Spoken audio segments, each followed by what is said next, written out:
S ನೀವು ಇದೇ ವಿಚಾರಕ್ಕೆ ಸಂಬಂಧಪಟ್ಟ ಹಾಗೆ ಮಾಹಿತಿಯನ್ನ ಕೊಡ್ತಾರೆ ನಮ್ಮ ಪ್ರತಿನಿಧಿ ರಮೇಶ್. ಇದೀಗ ಚಾಂದಿನಿ ಚೌಕ್ನಿಂದಲೇ ನಮ್ಮ ಜೊತೆ ನೇರ ಸಂಪರ್ಕದಲ್ಲಿದ್ದಾರೆ.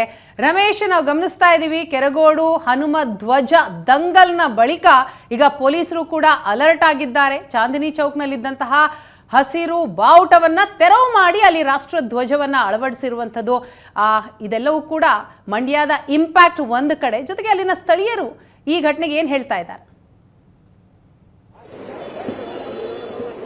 ವೀಣಾ, ನೀವು ಹೇಳಿದ ರೀತಿ ಕೆರಗೋಡು ವಿವಾದದ ಬೆನ್ನಲ್ಲಿ ಈ ರೀತಿಯಾದಂತಹ ಪ್ರಶ್ನೆಗಳನ್ನ ಕೆಲವರು ಮಾಡ್ತಾ ಇರುವಂತದ್ದು ತಮ್ಮ ಸಾಮಾಜಿಕ ಜಾಲತಾಣಗಳಲ್ಲಿ ಈ ರೀತಿ ಒಂದಿಷ್ಟು ಪ್ರಶ್ನೆಗಳನ್ನ ಮಾಡ್ತಾ ಇದ್ರೆ ಪ್ರಶ್ನೆಗಳನ್ನ ಮಾಡಿದಂತಹ ವಿಚಾರದಲ್ಲಿ ಮಾಡಿರೋದ್ರಿಂದ ಇದು ಮುಂದೆ ವಿವಾದಕ್ಕೆ ಕಾರಣ ಆಗಬಾರ್ದು ನಿಟ್ಟಿನಲ್ಲಿ ಪೊಲೀಸ್ ಇಲಾಖೆ ಒಂದಿಷ್ಟು ಎಚ್ಚೆತ್ತುಕೊಂಡು ತಕ್ಷಣಕ್ಕೆ ಒಂದು ಏನೋ ವಿವಾದ ಸೃಷ್ಟಿ ಮಾಡ್ಲಿಕ್ಕೆ ಒಂದು ಪ್ರಯತ್ನಗಳು ಮಾಡುವಂತ ಯಾವ ಧ್ವಜವನ್ನ ಫೋಟೋ ಹಾಕಲಾಗಿತ್ತು ಆ ಒಂದು ಧ್ವಜವನ್ನ ಸಂಪೂರ್ಣವಾಗಿ ಕೆಳಗಿಳಿಸುವಂತ ಕೆಲಸಗಳಾಗಿರುವಂತದ್ದು ನಾವೇನು ವಿಜುವಲ್ಸ್ ಅಲ್ಲಿ ನೋಡ್ತಾ ಇದ್ದೀವಿ. ಶಿವಾಜಿನಗರದ ಚಾಂದಿನಿ ಚೌಕ್ ಸರ್ಕಲ್ ನಲ್ಲಿರುವಂತಹ ಈ ಒಂದು ಏನು ಪೋಲ್ ಇದೆ, ಈ ಪೋಲ್ ಏನ್ಕಂದ್ರೆ ಇದು ವಿದ್ಯುತ್ ದೀಪಗಳನ್ನ ಹಾಕ್ಲಿಕ್ಕೋಸ್ಕರ ಮಾಡಿದಂತಹ ಏನು ಪೋಲ್ ಆಗಿರುವಂತದ್ದು. ಇಂತಹ ಒಂದು ಪೋಲ್ ನಲ್ಲಿ ಏನೋ ವಿಜುವಲ್ಸ್ ಅಲ್ಲಿ ಮುಂದೆ ನೋಡ್ತಾ ಇದೀವಿ, ಒಂದು ದರ್ಗಾ ಮಸೀದಿ ಏನ್ ಕಾಣ್ತಾ ಇದೆ, ಆ ಮಸೀದಿಯವರು ಸಾಮಾನ್ಯವಾಗಿ ಹಲವು ವರ್ಷಗಳಿಂದ ಈ ರೀತಿಯಾದಂತಹ ಒಂದು ಧ್ವಜವನ್ನ ಹಾಕ್ತಾ ಇದ್ರು. ಅದೇ ರೀತಿ ಧ್ವಜ ಇತ್ತು ಅನ್ನುವಂಥದ್ದು, ಮತ್ತೆ ಆಗಾಗ ಅದ್ರ ಬದಲಾವಣೆ ಮಾಡುವಂತ ಕೆಲಸಗಳು ಕೂಡ ಆಗ್ತಾ ಇತ್ತು ಅನ್ನುವಂಥದ್ದು. ಯಾವಾಗ ಇವತ್ತು ವಿಕಾಸ್ ವಿಕ್ಕಿ ಅನ್ನುವಂತವರು ತಮ್ಮ ಎಕ್ಸ್ ಖಾತೆಯಲ್ಲಿ ಈ ರೀತಿಯಾದಂತಹ ಒಂದಿಷ್ಟು ಏನು ಪ್ರಶ್ನೆ ಮಾಡುವ ಮೂಲಕ ಇಲ್ಲೊಂದ್ ಕಡೆ ಸಿಎಂ ಸಿದ್ದರಾಮಯ್ಯ ಅವರಿಗೆ ಪ್ರಶ್ನೆ ಮಾಡಿ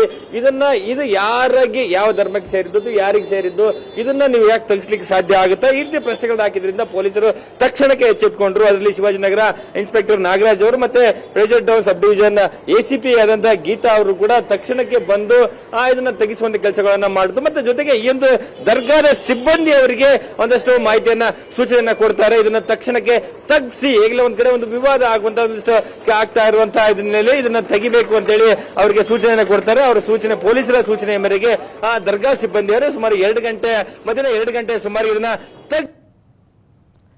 ಎಸ್ ರಮೇಶ್, ಈಗ ಇಸ್ಲಾಮಿಕ್ ಬಾವುಟವನ್ನ ತೆಗೆದು ಅಲ್ಲಿಗ ರಾಷ್ಟ್ರ ಧ್ವಜವನ್ನ ಹಾಕಲಾಗಿರುವಂತಹ ದೃಶ್ಯ ನೋಡ್ತಾ ಇದೀವಿ. ಸ್ಥಳದಿಂದ ನಮ್ಮ ರಿಪೋರ್ಟರ್ ರಮೇಶ್ ವಿವರಿಸ್ತಾ ಇದ್ರು ಹೇಗೆ ನಡೀತು ಅಂತ ಅನ್ನೋದನ್ನ. ಯಾಕಂದ್ರೆ ಅಲ್ಲಿ ಮಂಡ್ಯದಲ್ಲಿ ವಿವಾದ ಆಗ್ತಾ ಇದ್ದಂತೆ ಮತ್ತೆ ಬೇರೆ ಕಡೆಗಳಲ್ಲೂ ಕೂಡ ಸಮಸ್ಯೆಗಳಾಗಬಾರ್ದು ಅನ್ನೋ ದೃಷ್ಟಿಯಿಂದ ಆಕ್ಷೇಪ ವ್ಯಕ್ತವಾದ ಬೆನ್ನಲ್ಲೇ ತತ್ಕ್ಷಣವೇ ಕಾರ್ಯಪ್ರವೃತ್ತರಾಗಿ ಆ ಧ್ವಜವನ್ನ ತೆಗೆದು ಈಗ ರಾಷ್ಟ್ರ ಧ್ವಜವನ್ನ ಹಾಕಿದ್ದಾರೆ.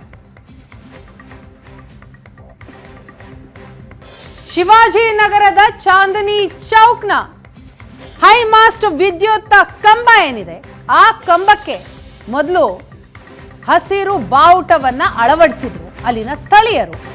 ಆದರೆ ಯಾವಾಗ ಮಂಡ್ಯದ ಕೆರಗೋಡುವಿನ ಧ್ವಜ ದಂಗಲ್ ಆಯ್ತೋ ಅದರ ಬೆನ್ನಲ್ಲೇ ಹಿಂದೂ ಸಂಘಟನೆಗಳು ವಿರೋಧವನ್ನ ವ್ಯಕ್ತಪಡಿಸಿದ್ರು.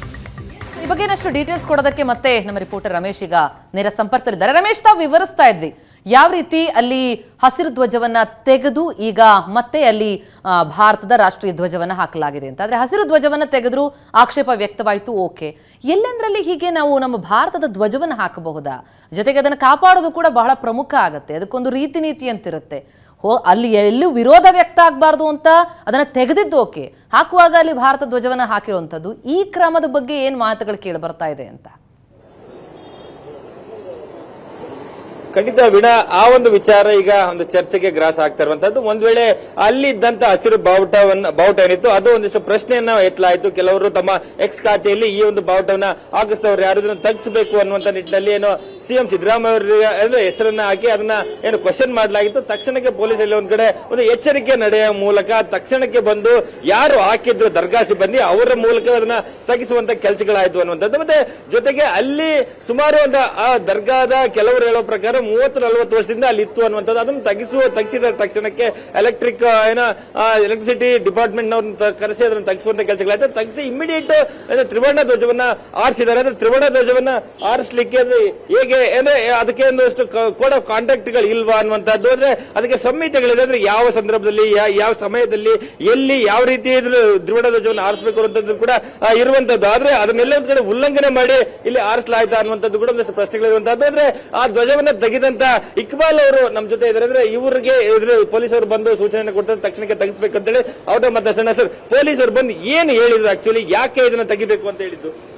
ಏನಿಲ್ಲ, ಈ ಬಾವುಟ ಯಾರು ಹಾಕಿದ್ರು, ಯಾವಾಗ ಹಾಕಿದ್ರು ಅಂತ ಕೇಳಿದ್ರು. ನಮಗೆ ಗೊತ್ತಿಲ್ಲ, 30-40 ವರ್ಷ ಆಗಿರ್ಬೋದು ಹಾಕಿ. ದರ್ಗಾದು ಅದು ಏನು ಯಾವುದು ಬೇರೆ ಏನಿಲ್ಲ, ದರ್ಗಾ ಫ್ಲಾಗ್ ಇತ್ತು, ಅದು ತೆಗಿಬಿಡಿ ಅಂತ ಹೇಳಿದ್ರು ನಾಗರಾಜ್ ಇನ್ಸ್ಪೆಕ್ಟ್ರು. ಆಮೇಲೆ ನಾವು ಅದು ತೆಗ್ದಿದ್ದೀವಿ, ತೆಗಿಬಿಟ್ಟು ನ್ಯಾಷನಲ್ ಫ್ಲಾಗ್ ಹಾಕಿದ್ದೀವಿ.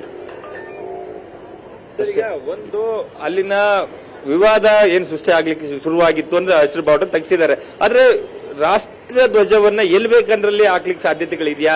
ಹಾಕಿದವ್ರು ಪೊಲೀಸ್ ಅವರ ಅಥವಾ ನಿಮ್ ಕಡೆಯಿಂದ ಹಾಕ್ಸಿದ್ರು ರಾಷ್ಟ್ರ ಧ್ವಜವನ್ನ? ಇಲ್ಲ, ನಮ್ಮ ಕಡೆಯಿಂದ ಹಾಕಿದ್ದೀವಿ, ಪೊಲೀಸವ್ರ ಕಡೆಯಿಂದ ಇಲ್ಲ, ನಮ್ಮ ಕಡೆಯಿಂದ ಹಾಕಿದ್ದೀವಿ. ಯಾಕಂದ್ರೆ ನಾವು ಪೀಸ್ಫುಲ್ ಇರಬೇಕು, ಎಲ್ಲರೂ ಚೆನ್ನಾಗಿರ್ಬೇಕು. ನಮ್ಮ ಶಿವಾಜಿನಗರ್ನಲ್ಲಿ ಯಾವತ್ತೂ ಏನು ಆ ಥರ ಜಗಳ ಏನೂ ಆಗಿಲ್ಲ. ಬೇರೆಯವ್ರು ಬೇರೆ ಕಡೆಯಿಂದ ಮಾಡ್ಬೋದು. ಇಲ್ಲಿ ನೋಡಿ, ಚರ್ಚ್ ಇದೆ ಕರ್ನಾಟಕ ಸ್ಟೇಟ್ನಲ್ಲಿ, ದೊಡ್ಡ ಚರ್ಚ್. ವರ್ಷಕ್ಕೊಂದ್ಸತಿ 1000 ಜನ ಸೇರಿಸ್ತಾರೆ, ಒಂದು ಚೂರು ಏನೂ ಆಗಲ್ಲ. ಇಲ್ಲಿ ಮುತಾಲಮ್ಮ ದೇವಸ್ಥಾನ ಇದೆ, ಅಲ್ಲಿನೂ ವರ್ಷಕ್ಕೊಂದ್ಸತಿ ಆಗತ್ತೆ, ಏನೂ ಆಗಲ್ಲ. ಇಲ್ಲಿ ನಮ್ಮ ಹಬ್ಬ ಬಕ್ರೀದು, ರಂಜಾನು ಎಲ್ಲ ನಾವೆಲ್ಲ ಒಗ್ಗಟ್ಟಾಗಿದ್ದೀವಿ. ಶಿವಾಜಿನಗರ್ನಲ್ಲಿ ಸುಮ್ಮನೆ ಆಚೆ ಏನೇನೋ ಹೇಳ್ತಾರೆ, ಕ್ರಿಯೇಟ್ ಮಾಡ್ತಾರೆ. ನೋಡಿ, ಕ್ರಿಶ್ಚಿಯನ್ಸು, ಹಿಂದೂ, ಮುಸ್ಲಿಮ್ಸು, ಇವರು ಎಲ್ಲರೂ ಚೆನ್ನಾಗಿದ್ದೀವಿ ನಾವು. ಸಿಕ್ಕು ನಿಮಗೆ ಎಷ್ಟೊತ್ತಿಗೆ ಪೊಲೀಸರು ಬಂದ್ ಹೇಳಿದ್ರು ಯಾವ ಕಾರಣಕ್ಕೆ ತೆಗಿಬೇಕು ಅಂತ? ಆ ಪೊಲೀಸರು ಆಕ್ಚುಲಿ ಏನ್ ನಿಮಗೆ ಕನ್ವಿನ್ಸ್ ಮಾಡಿದ್ರು? ನನಗೆ 11 ಗಂಟೆಗೆ ಇನ್ಸ್ಪೆಕ್ಟರ್ ಫೋನ್ ಮಾಡಿದ್ರು, ಮಾಡಿಬಿಟ್ಟು ಹೇಳಿದ್ರು ಈ ತರ ಈ ಫ್ಲಾಗ್ ಯಾರು ಹಾಕಿದ್ದಾರೆ, ತೆಗಿಬೇಕು, ಯಾವಾಗ ಹಾಕಿದ್ದು, ಯಾರು ಹಾಕಿದ್ದು ಅಂತ ಕೇಳಿದ್ರು. ನಮ್ಗೆ ಗೊತ್ತಿಲ್ಲ ಹಾಕಿರೋದು, ದರ್ಗಾದ್ ಹಾಕಿರೋದು ಹಳೇಬ್ರು. ಇದನ್ನ ತೆಗಿಬೇಕು ಅಂತ ಹೇಳಿ ಪೊಲೀಸರು ಸೂಚನೆ ಕೊಟ್ಟಿದ್ರು. ಆ ಸೂಚನೆ ಹಿನ್ನೆಲೆಯಲ್ಲಿ ಇದನ್ನ ತೆಗೆದಿದ್ವಿ ಅಂತ ಯಾವುದೇ ಸಮಸ್ಯೆಗಳಾಗುವ ನಿಟ್ಟಿನಲ್ಲಿ ಪೊಲೀಸರ ಸೂಚನೆಯನ್ನ ವಿಚಾರದಲ್ಲಿ ತೆಗೆದಿದ್ವಿ ಅಂತ ಮಾತನ್ನ ಹೇಳ್ತಿದ್ರು. ಮತ್ತೆ ಶಾಂತ ಎಲ್ಲೇ ಒಂದ್ ಕಡೆ ವಿವಾದಕ್ಕೆ ತಿರುಗಬೇಕಾದಂತ ವಿಚಾರ ಈಗ ಶಾಂತವಾಗಿದೆ ಅನ್ನುವಂಥದ್ದನ್ನ ನಾವು ಹೇಳ್ಬೋದು. ಪ್ರತಿಮಾ, ಥ್ಯಾಂಕ್ ಯು ರಮೇಶ್ ತಮ್ಮ ಮಾಹಿತಿಗಾಗಿ.